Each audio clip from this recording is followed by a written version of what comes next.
যে যদি গৌর সুন্দরের গৌর হরির আনিত প্রেমের ছিটে ফোটা বিন্দু যদি কারো স্পর্শ লাভ হয়, প্রেমবিন্দুর কণাও যদি কোনো সাধকের, কোনো জীবের হৃদয়কে, শরীরকে স্পর্শ করে, তার ফল, তার যে অমোঘ ফল, সেই ফল বলছেন যোগসিদ্ধি, ধর্ম অর্থ কাম মোক্ষাদি যে চতুর্বিধ পুরুষার্থ, স্বর্গলোক প্রাপ্তির আশা, জগতে ত্রিজগতে যত প্রকার সুখ রয়েছে সেই সকল সুখ প্রাপ্তির আশা তার হৃদয় থেকে নির্মূল হয়ে যায়। সেই সকল ত্রিবর্গ প্রাপ্তির বিষয়ে তার বিতৃষ্ণা এসে যায়। ত্রিবর্গ প্রাপ্তি করবার আশা সমূলে উৎপাটিত হয়। ছিল প্রবোধানন্দপাদ এই শ্লোকের মাধ্যমে, 64 নম্বর শ্লোকের মাধ্যমে বলছে, পতন্তি যদি সিদ্ধয় করতলে স্বয়ং দুর্লভা, স্বয়ঞ্চ যদি সেবকী ভবিতুম আগতা সুসুরা, কিম অন্নত ইদম এব বা যদি চতুর্ভুজং স্যাদ বপু, তথাপি মম নো মনাক গৌর চন্দ্রাত মন চলতি। বলছেন পতন্তি যদি সিদ্ধয়, যোগ সিদ্ধি, অনিমা, লঘিমা, বসিতা, ঈশিতা, ব্যাপ্তি আদি অষ্টসিদ্ধি যদি করতলগত হয়, যদি হাতে এসে যায় অনায়াসে, পতন্তি যদি করতলে, যদি অনায়াসে হাতে এসে যায়, সেই সকল দুর্লভ সিদ্ধি, যোগ সিদ্ধি, তথাপি গৌর ভক্তের মন ওই সকল অনিত্য কাম লোভহত বস্তুর প্রতি ধাবিত হয় না। শ্রীমদ্ ভাগবতে নারদ ঋষি তিনি বেদব্যাসকে লক্ষ্য করে বলছিলেন, যমাদিভি যোগপথই কাম লোভহত মুহু মুকুন্দ সেবয়া যদ্বৎ তথাধ্যাত্মা ন সাম্মতি। যম নিয়ম প্রাণায়াম যমাদিভি যোগপথই, যার থেকে অষ্টসিদ্ধি লাভ হয়। অষ্টসিদ্ধি মানে অনিমা, লঘুমা, ব্যাপ্তি, ঈশিতা। কখনো আমি আমার শরীরকে ছোট করে সাংসারিক কোনো কার্য সিদ্ধি করতে পারলাম, কখনো আমি অনিমাদি ঐশ্বর্য লাভ করে এই সংসারের মধ্যে ভোগ সুখ অনুভব করলাম, উপভোগ করলাম, কখনো ঈশিতা, কখনো দৈব শক্তি পেয়ে জগৎকে চমৎকার দেখাতে পারলাম, কিছু চমৎকার দেখিয়ে নিজের বাহাদুরি বাহবা কোড়াতে পারলাম। এইরকম যে অষ্টসিদ্ধি ভাগবত তিরস্কার করেছেন। যমাদিবি যোগপথই কাম লোভ হত মোহু, যম নিয়মাদি প্রাপ্তি, ঐশ্বর্য প্রাপ্তি, দুর্লভ ঐশ্বর্য বা সিদ্ধি প্রাপ্তি যদি কারো হয়, কাম লোভ হত মোহু, সংসারের বস্তু, জড়ীয় বস্তু, ইন্দ্রিয় সুখপ্রদ বস্তু পাওয়ার লোভ, ভোগ প্রবৃত্তি, কাম লোভ হত মোহ, তার চিত্তটা কাম ক্রোধ লোভের দ্বারা হত হয়, তাতে আত্মার কোনো উন্নতি, আত্মসুখ প্রাপ্তির বিষয়ে তাকে অন্ধকারেই থেকে যেতে হয়। মুকুন্দ সেবয়া যদবৎ তথাধ্যাত্মা ন সাম্মতি। যে পর্যন্ত হরি সেবা, ভগবত সেবা, মুকুন্দের সেবা যে পর্যন্ত জীব না করে, যে পর্যন্ত ভক্তি পথে না এগোতে পারে, সে পর্যন্ত আত্মার প্রশান্তি কোনোভাবেই সম্ভব নয়। তথাধ্যাত্মা ন সাম্মতি। আত্মা সুস্থ লাভ হতে পারে না, আত্মার বিকাশ হতে পারে না। আত্মা সমস্ত তৃষ্ণার থেকে উপরত হয়ে আত্মা এক নিত্য নিরঞ্জন ভগবত বস্তুর সেবায় যে প্রশান্তি লাভ, সে পর্যন্ত করতে পারে না, যে পর্যন্ত হরি ভক্তি, হরি সেবা না লাভ। জমাদিবি যোগপথই কাম লোভ হত মুহু মুকুন্দ সেবয়া যদ্বৎ। ভাগবতের সিদ্ধান্ত। বেদব্যাস কে নারদ বলছেন, যখন নারদের চিত্ত শান্ত ছিল না, বেদ উপনিষদ পুরাণ আদি শাস্ত্র প্রণয়ন করে, বিভাজন করে, ব্যাখ্যা করেও যখন তার চিত্তের মধ্যে শান্তি ছিল না, তখন নারদ ঋষি তাকে বলেছিলেন, একমাত্র ঈশ্বর সেবা, ঈশ্বর ভজন, ঈশ্বর চরণে শরণাগতি ব্যতীত জীবের আত্মা প্রসন্নতা লাভ করতে পারে না। সবাই পুংসাং পর ধর্ম যত ভক্তির অধক সাজে। সেটাই জীবের পরম ধর্ম, যার দ্বারা ঈশ্বরের চরণে ভক্তি হয় এবং তার থেকে আত্মার জয় আত্মা সুপ্রসীদতি, যার দ্বারা আত্মার প্রসন্নতা, জীবনের প্রসন্নতা, জীবনের সার্থকতা, আত্মা সম্পূর্ণ প্রশান্তয়ে, আত্মার প্রশান্তি। আজ কেন আমরা দুঃখী? সংসার রয়েছে, স্ত্রী পুত্র পরিবার রয়েছে, ধন বাড়ি গাড়ি রয়েছে, কারো কম কারো বেশি, কিন্তু তথাপি জরা ব্যাধি মৃত্যু নানা প্রকার অশান্তি এর দ্বারা আক্রান্ত হয়ে আমরা কেন দুঃখী? ঈশ্বর সেবা বিহীন জীবন, ঈশ্বর ভজন বিহীন জীবন, ঈশ্বরকে বাদ দিয়ে জীবন, ঈশ্বর সেবাহীন জীবন, তাই আমরা দুঃখী। বলছেন গ্রন্থকার, পতন্তি যদি সিদ্ধয় করতলে স্বয়ং দুর্লভা। দুর্লভ সিদ্ধি যদি হাতে এসে অনায়াসে পতিত হয়, তথাপি গৌর প্রেম রসরসিক, গৌরের সেবা, গৌরের ভজন পদ্ধতি অবলম্বনকারী, গৌর প্রেমে স্পর্শ পেয়েছেন এমন ব্যক্তি কখনো ওই সকল যোগ সিদ্ধির দিকে ফিরেও তাকান না।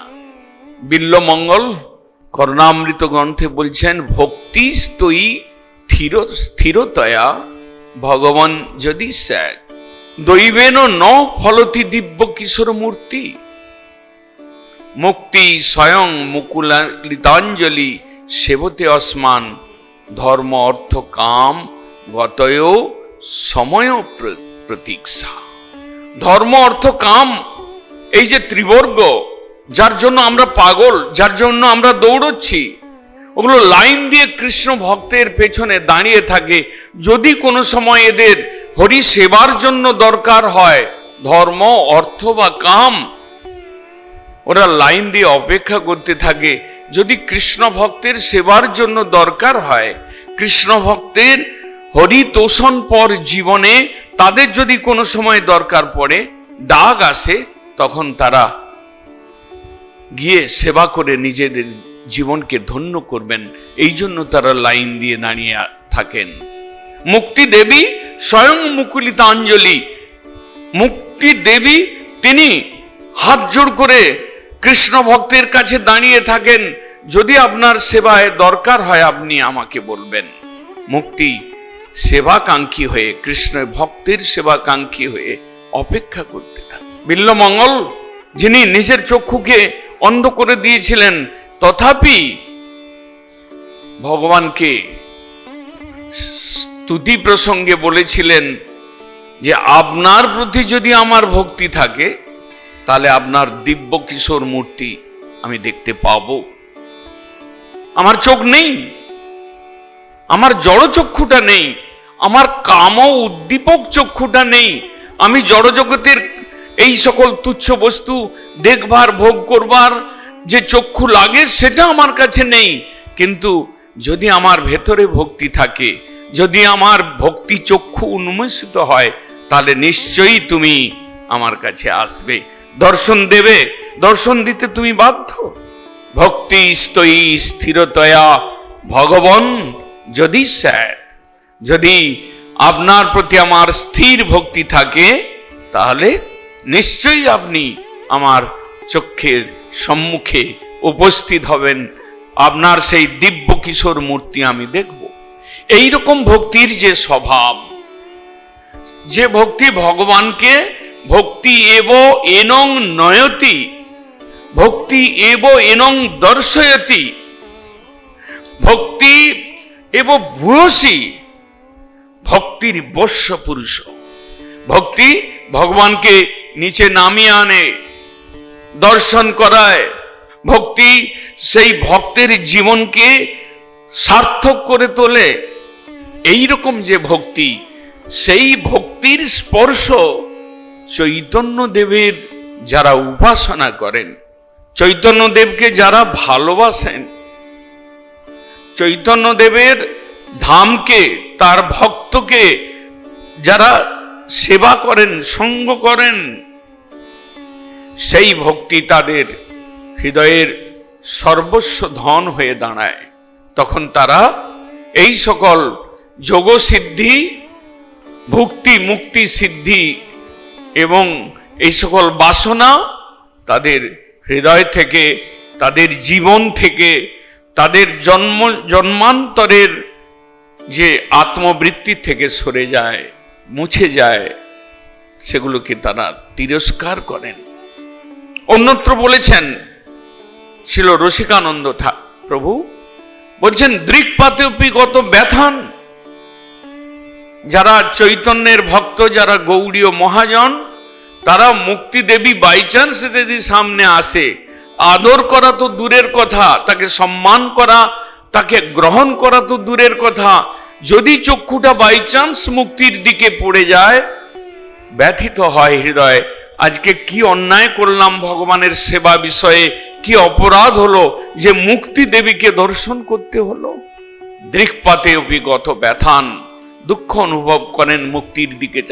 যে মুক্তি প্রাপ্তির জন্য জ্ঞানী যোগী হাজার হাজার বর্ষ, ঋষি মুনিগণ হাজার হাজার বর্ষ ধরে তপস্যা করেন, যে মুক্তি পাওয়ার জন্য, এই সংসার থেকে, সংসার ক্লেশ থেকে নিবৃত্তি পাওয়ার জন্য কঠোর তপস্যা করেন, সেই মুক্তি চৈতন্য অনুরাগী জন, চৈতন্য প্রেমী জন, চৈতন্য ভক্তি সাধনকারী জন, তারা সেই মুক্তিকে দর্শন করেও ব্যথা পান হৃদয়ে, যে একে দেখলাম আজকে অযাত্রা, আজকে অশুভ দর্শন করলাম।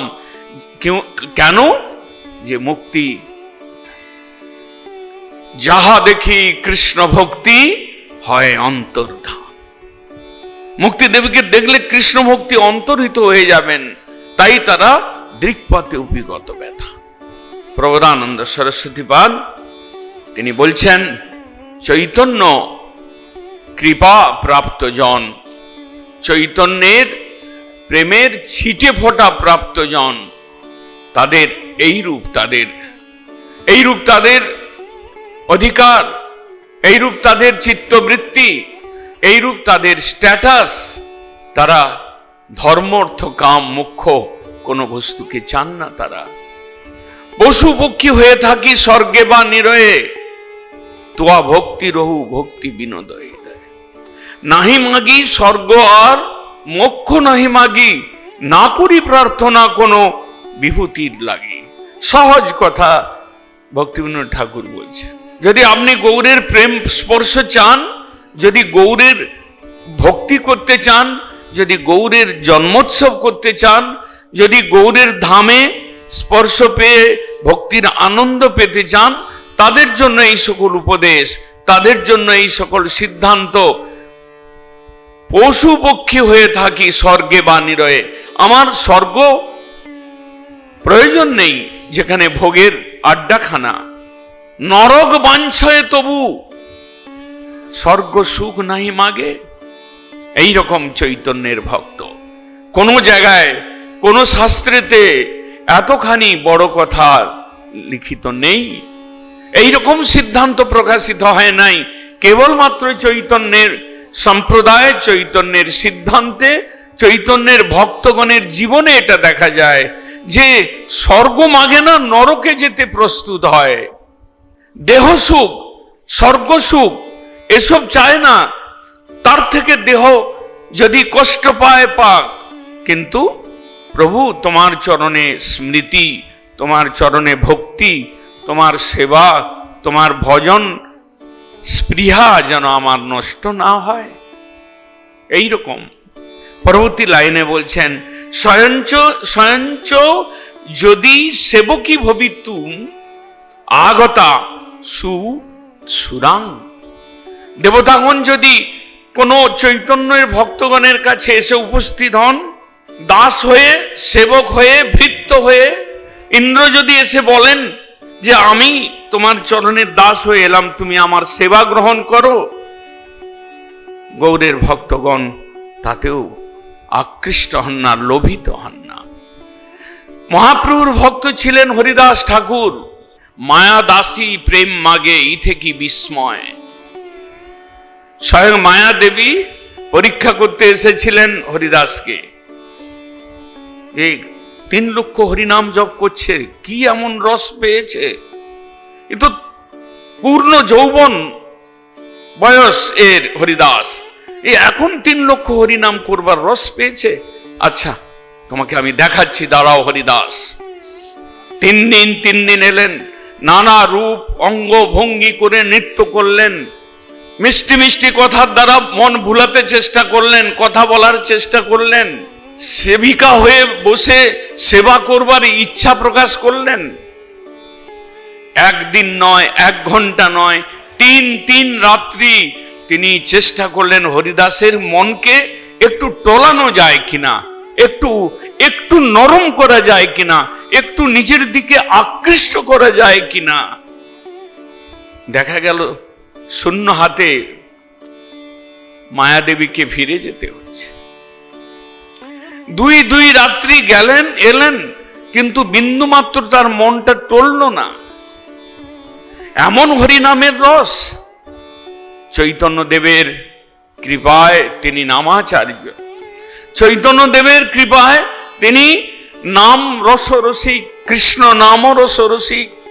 তিনি মায়াদেবীকে বললেন, তুমি এসেছো, তুমি বসো, আমি তোমার ইচ্ছা পূরণ করব, একটু আমার হরিনামটা পূর্ণ হোক। এইরকম বলছেন, অসম্মান করছেন না। আমার যে নির্বন্ধ, সেই নির্বন্ধটা পুরো হলেই আমি তোমার ইচ্ছা পূরণ করব, হরিদাস ঠাকুর বলছেন। 3য় দিনে দেখলেন যে না, সব জায়গায় আমার বাজার চললো, বিক্রি হলো আমার ধন, কিন্তু হরিদাসের কাছে এসে আমি ফেল হয়ে গেলাম। এই জগতের কোটি কোটি অনন্ত কোটি জীবকে স্বল্প মায়ার দ্বারা বশীভূত করে রাখলাম, স্বল্প মায়া দেখিয়ে বশীভূত করলাম, কিন্তু এই লোকটাকে পারলাম না।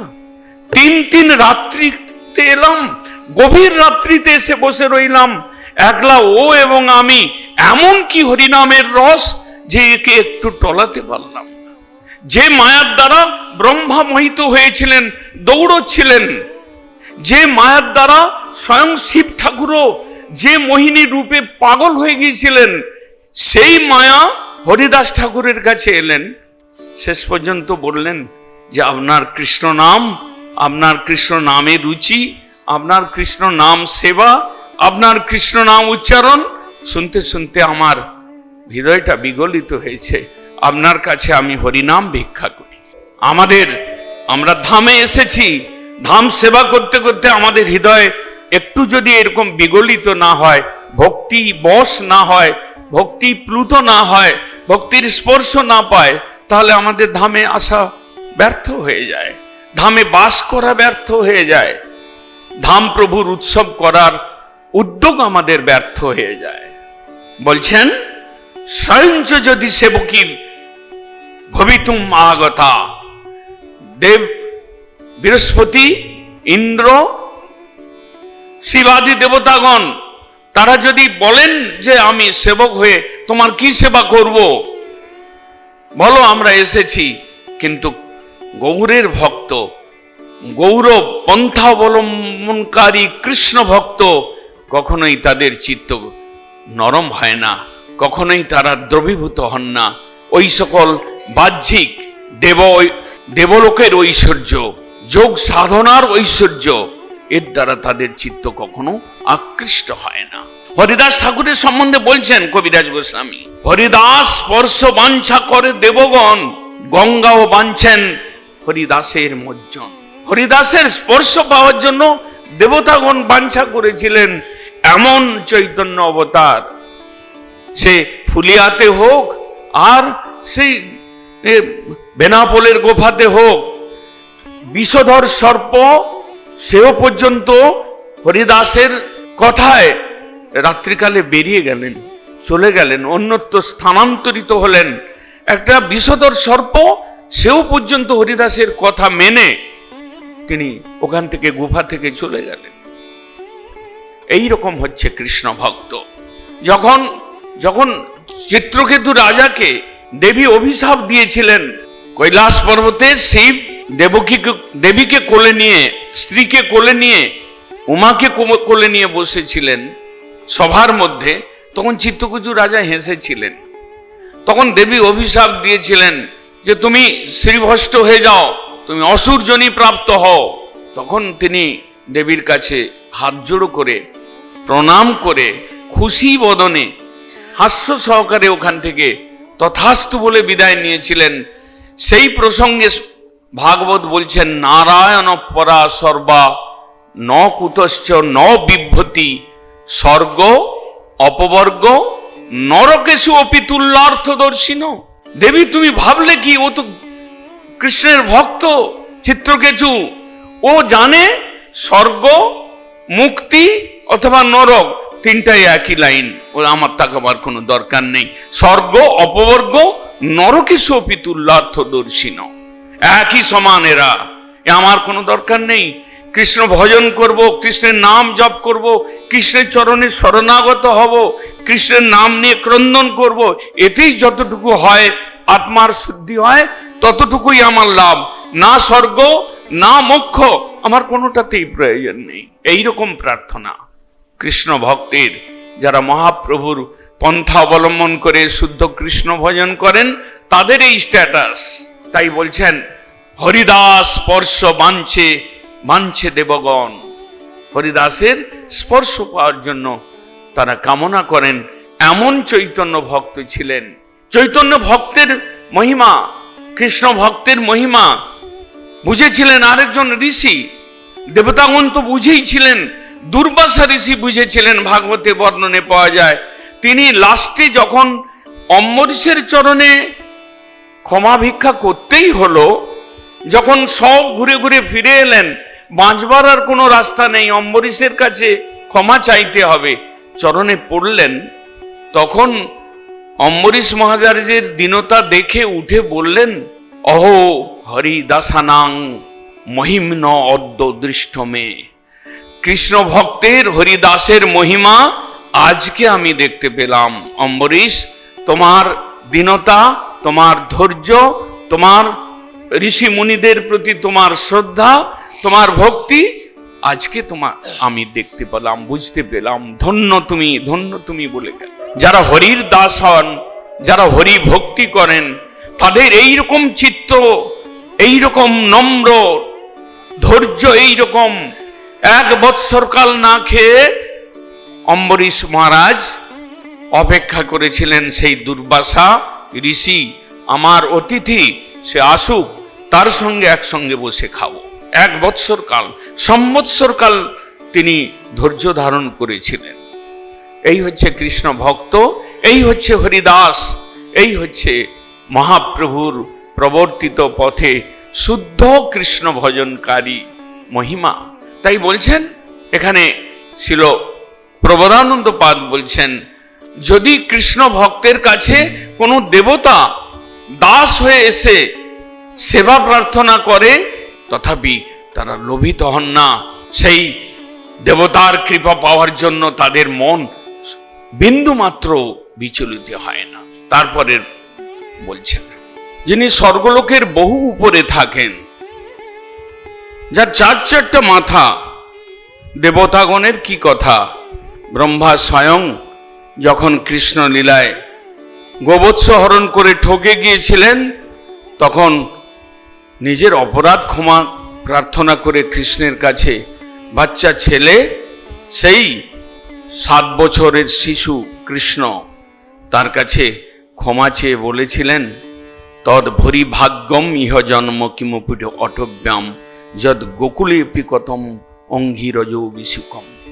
এই বৃন্দাবনের, এই গোলকের রজ ধুলি, যে ধুলির মধ্যে গোপগণের চরণ ধুলি মিশ্রিত রয়েছে, আমি কোনো এক বৃক্ষ লতা গুল্ম জন্ম পেয়ে সেই চরণ ধুলি পেতে চাই, এমন প্রার্থনা করেছিলেন। আর দেবতাগণের বৈভব বা ঐশ্বর্যের কথা কি রয়েছে। পরবর্তী লাইনে বলছেন, কিম অন্নত ইদমে বোবা যদি চতুর্ভুজং ভবতি সদ্যাদ্ব। অন্য কি কথা, যদি আমার শরীরটা 4 হাত বিশিষ্ট হয়, চতুর্ভুজ মূর্তি কেউ আমাকে চতুর্ভুজ দান করে, আমার তো 2 হাত আছে, 4টা হাত হলে আরো ভালো সংসারে কাজ করতে পারবো। যদি কেউ এসে বলে, গৌর ভক্তকে যদি বলে যে তোমার আমি 4টা হাত দিয়ে দিচ্ছি, গৌরের ভক্ত বলেন দরকার নেই, প্রণাম করে যে আপনি যান। যদি কিম অন্নত ইদম এব, এই শরীরটা আরো যদি 2 হাত জুড়ে দেওয়ার জন্য কোনো ভগবান এসে বলে, তুমি তো হরি সেবা করছো, তোমাকে আরো 2 হাত দিচ্ছি এক্সট্রা, তুমি সেবা করো, মানে না, আমার দরকার নেই। চৈতন্য ভক্তগণ বলেন কেন? তারা জানেন যদি হাত যদি নাও থাকে কৃষ্ণ ভজন করা যায়। হাত যার ছিল না তিনিও কৃষ্ণ ভজন করেছিলেন। সেই সমরের মধ্যে দাঁড়িয়ে বৃত্তাসুর, সেই চিত্রকেতু রাজা অসুর জন্মেতে যিনি বৃত্তাসুর হয়ে এসেছিলেন দেবীর অভিশাপে, তার সেই দধিচি ঋষির হাড়ের দিয়ে তৈরি বাণ ইন্দ্র এনেছিলেন। যখন যুদ্ধক্ষেত্র তুমুল যুদ্ধ হচ্ছিল, তখন বৃত্তাসুরকে ছেড়ে সকলে পালিয়ে যাচ্ছিলেন এক এক করে। অপোজিট দেবতাগণের অপোজিটে দাঁড়িয়ে রয়েছেন একমাত্র বৃত্তাসুর, প্রবল পরাক্রমী অসুর। এক হুঙ্কারেই দেবতাদেরকে মলমূত্র ত্যাগ করতে বাধ্য করতেন। সেই বৃত্তাসুরের হাত, তার মৃত্যুর লেখা ছিল ইন্দ্রের হাতে। দধিচি ঋষির হাড্ডি দিয়ে তীর তৈরি করে এনেছেন। প্রথমে এক হাত কাটলেন, তারপরে আর একটা হাত কেটে দিলেন। বৃত্তাসুরের হাত নেই, শুধু কাঁধটাকে নাড়ছেন। ভগবানকে বলছেন তোমার একটু প্রার্থনা করে নেই। ইন্দ্রকে বলছেন একটু দাঁড়াও, তোমার হাতে আমার আজ মৃত্যু রয়েছে, এটা লিখন রয়েছে, আমি একটু হরির স্তুতি করে নেই। হাত নেই, হরির স্তুতি করছেন। সেই কৃষ্ণ ভক্ত, তাদের চতুর্ভুজের কি প্রয়োজন? অন্যের কথা চৈতন্য চরিতামৃতে রয়েছেন, কৃষ্ণ নারায়ণের কা কথা শ্রীকৃষ্ণ আপনে গোপীকারে হাস্য করাইতে হয় নারায়ণে। যখন রাসলীলা চলছে, গোপীগণকে মজা দেখানোর জন্য, যখন গোপীগণ কৃষ্ণকে খুঁজে পাচ্ছেন না, চতুর্দিকে ঘুরছেন, রাসলীলা ভঙ্গ হয়ে গেছে, সেই যমুনার পুলিনে জঙ্গলে জঙ্গলে বনে বনে কুঞ্জে কুঞ্জে গোপীগণ খুঁজছেন কৃষ্ণ কোথা গেল, হাহাকার করতে করতে এক সময় কৃষ্ণ একটা কুঞ্জের মধ্যে চুপচাপ 4 হাত বিশিষ্ট নারায়ণ হয়ে দাঁড়িয়ে গেলেন। গোপীগণ কয়েকজন এসে দেখলেন, আরে এ তো কৃষ্ণের মতো দেখতে কালো, মুখটা তো সেম দেখা যাচ্ছে, কিন্তু 4টে হাত, ওহো এটা তো কৃষ্ণ নয়, ও এ আবার কোন দেবতা? আচ্ছা বাবা প্রণাম, দণ্ডবোধ, বাবা কৃষ্ণকে মিলিয়ে দাও তাড়াতাড়ি, এই প্রার্থনা করে অন্যদিকে খুঁজতে লাগবে। অন্যের কথা, কৃষ্ণ নিজেই গোপীগণকে পরীক্ষা নেওয়ার জন্য নিজে চতুর্ভুজ মূর্তি ধারণ করে দাঁড়িয়েছিলেন ওখানে। কৃষ্ণ ভক্ত কখনোই চতুর্ভুজ ধারণ করে বৈকুণ্ঠের ঐশ্বর্য ভোগ করবার জন্য কোনোদিন প্রয়াসী হন না। নরক বাঞ্ছয়ে তবু স্বর্গ নাহি মাগে। নরক ভালো, কিন্তু স্বর্গেতে যাব না। স্বর্গে ঈর্ষা, দেশ, ভোগ প্রবণতা সব কিছু স্বর্গের। তাই তো এই সংসারের মানব, যেখানে রোগ ব্যাধি জরা মৃত্যু আছে বলে তাদের হৃদয় দীনতায় ভরা, তাদের জন্য কৃষ্ণ ভজন করবার স্কোপ রয়েছে, কিন্তু দেবতাদের দেবলোকে সেই স্কোপটা নেই। মহাপ্রভু তাঁর লীলায় দেখিয়েছেন যে চতুর্ভুজ হওয়া, চতুর্ভুজ দেবতা যে নারায়ণ, যখন তিনি সাউথে গিয়েছিলেন, তিনি শ্রী সম্প্রদায়ের অনেক বৈষ্ণবকে দেখে খুশি হয়েছিলেন। তিনি বেঙ্কট ভট্টকে দেখে তার ভক্তি, তার নিষ্ঠা, তার জপ এ সকল দেখে তাকে প্রশংসা করেছিলেন। কিন্তু তাকে কৃপা করবার জন্য, শুদ্ধ ভক্তির আলোকে আলোকিত করবার জন্য তিনি তাকে পরিহাস ছলে বলেছিলেন, বেঙ্কট তুমি তো খুব শুদ্ধ ভক্ত, তোমার ভক্তির কোনো সীমা নেই, আমি তো খুবই খুশি তোমার ভক্তির দ্বারা, কিন্তু একটা কথা মনে মনে ভাসে, একটু লজ্জা লাগে, একটু হাসিও লাগে। তুমি যে নারায়ণের উপাসনা করো, তার চারটা হাত, আর সে আবার তার স্ত্রী লক্ষ্মী দেবী, সে আবার নারায়ণকে ছেড়ে বৃন্দাবনে বেলবনে গিয়ে কৃষ্ণের সঙ্গ চাই, কি ব্যাপার? বলছেন না না, এটা কি আপনি বুঝতে পারছেন না? নারায়ণ এবং কৃষ্ণ একই ঐশ্বর্যে ইনি প্রধান, আর মাধুর্যে একটু বেশি কৃষ্ণ, আর কোনো তফাৎ নেই।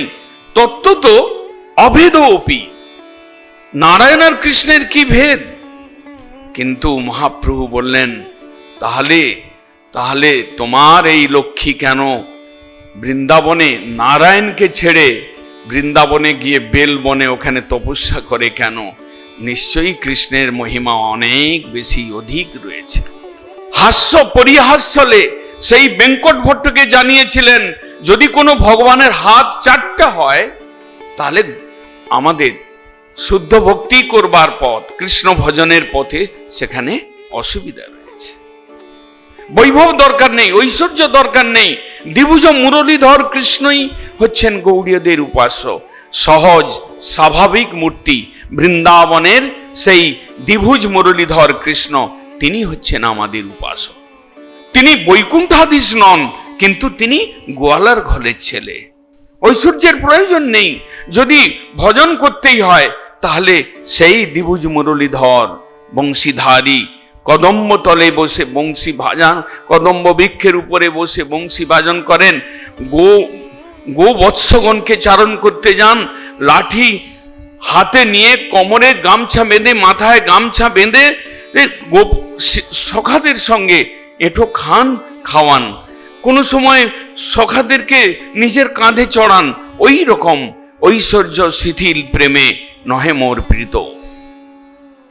এইরকম কৃষ্ণ, সেই যে ব্রজের কৃষ্ণ, স্বাভাবিক কৃষ্ণ, তার উপাসনা করে যেখানে ঐশ্বর্য লেশ পর্যন্ত নেই, ঐশ্বর্যের যেখানে লেশ, সেখানে কৃষ্ণ ভজন, শুদ্ধ ভজন, প্রেম সেবা সম্ভব নয়। তাই চৈতন্যদেব ভক্তগণের কাছে কেউ যদি বলেন, তোমার দুটো হাত আমি চারটা হাত দিচ্ছি, চার হাতে হরিনাম জপ করো, না বাবা, আমার প্রয়োজন নেই, আমার দুটো হাতই যথেষ্ট। এই দুটো হাতে যদি একটা কেটেও যায়, তাও আমার কোনো দুঃখ নেই। দুটো হাতে যদি দুটো চলে যায়, তাও আমার দুঃখ নেই। আমার হৃদয়ে যদি ভক্তি থাকে, তাই ভগবানকে সেবা করতে পারে। ছিল প্রবোধানন্দ পাদ বলছেন, কিম অন্নত ইদম এব বা, যদি চতুর্ভুজং স্যাদ বপু, যদি আমার শরীরটা, এই শরীরটা, মর্ত শরীরটা যদি কোনোদিন এটা মানে বৈকুণ্ঠ ধামের স্বভাব প্রাপ্ত হতে হয় কারো আশীর্বাদে, যদি 4-4টা হাত অফার করা হয়, দেওয়া হয়, কিন্তু আমার প্রয়োজন নেই, আমার মন বিগলিত হবে না, বিচলিত হবে না। বলছেন তথাপি মম নো মনাক চলতি গৌরচন্দ্রাত মম। প্রবোধানন্দ সরস্বতীপাদ বলছেন তথাপি, যদি সিদ্ধি, অষ্টসিদ্ধি যদি আমার হাতে আসে, যদি দেবতাগণ দাসী হয়ে আমার কাছে আসেন সেবা করবার জন্য, আর যদি আমাকে চতুর্ভুজ 4টা হাত দেওয়ার প্রতিশ্রুতি আসে, তথাপি মম মন, আমার মন নৌ চলতি, একবারের জন্য বিচলিত হবে না, চঞ্চল দশা প্রাপ্ত হবে না। আমি বরং মনে মনে বলবো, ভগবান কেন আমাকে পরীক্ষা নিতে এসেছো? আমি তোমার সেবা নিয়ে থাকতে চাই। ওই রকম যে শ্রীধর, যিনি থোড় কলা বিক্রি করে রাত্রিবেলা বর্ষাকালে দাঁড়িয়ে দাঁড়িয়ে হরিনাম করতেন, বৃষ্টির মধ্যে শোয়ার জায়গা পেতেন না, ওইভাবে কষ্ট করে আমি ভজন করতে চাই। শুক্লাম্বর ব্রহ্মচারী যেমন ভিক্ষা মেঘে চাল কিছু পেয়ে মহাপ্রভুর কীর্তনে সেবাসঙ্গনে নেচে সুখ পেতেন, আমরা ওই সুখ পেতে চাই। ঐশ্বর্য আমার প্রয়োজন নাই। তাই বলছেন, ভাগবতে একটি শ্লোক রয়েছে যেখানে মহাভাগবতের লক্ষণ বলছেন, কৃষ্ণ ভক্তের, শুদ্ধ ভক্তের লক্ষণ বলছেন। ত্রিভুবন বিভব হেতবে অপি অকুণ্ঠ স্মৃতি অজিতাত্ম সুরা দেবী বিমিগ্রাত ন চলতি ভগবত পদারবিন্দাত লবাত নিমিষার্ধমপি সবই বৈষ্ণব অগ্রগণ্য। তিনি বৈষ্ণব শ্রেষ্ঠ। ত্রিভুবনের বৈভব যদি তার কাছে উপস্থিত করা হয়, সামনে হাজির করা হয়, কোনটা নেবে তুমি নাও।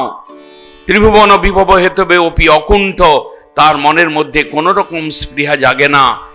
ধর্ম অর্থ কাম মুক্তি ঝুড়ি ভরে যদি রেখে দেওয়া হয় সামনে, কিন্তু মন এক মুহূর্ত ন চলতি ভগৎ পদারবিন্দাত লব নিমিষার্ধমপি, তার মন 1 সেকেন্ডের জন্য, 1 মুহূর্তের জন্য অন্যদিকে ধাবিত হয় না। তিনি হচ্ছেন মহাজন, তিনি হচ্ছেন বৈষ্ণব অগ্রগণ্য।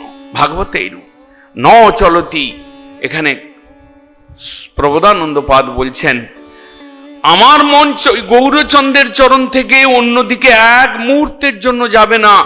যদি আমাকে কেউ এসে বলে এই অষ্টসিদ্ধি দিলাম, কোন দেবতা যদি এসে বলে আমি তোমার দাসী হয়ে তোমার কাছে থাকবো, কেউ যদি অফার করেন তোমাকে 4টা হাত দিয়ে দিচ্ছি, কিন্তু আমি চাই না।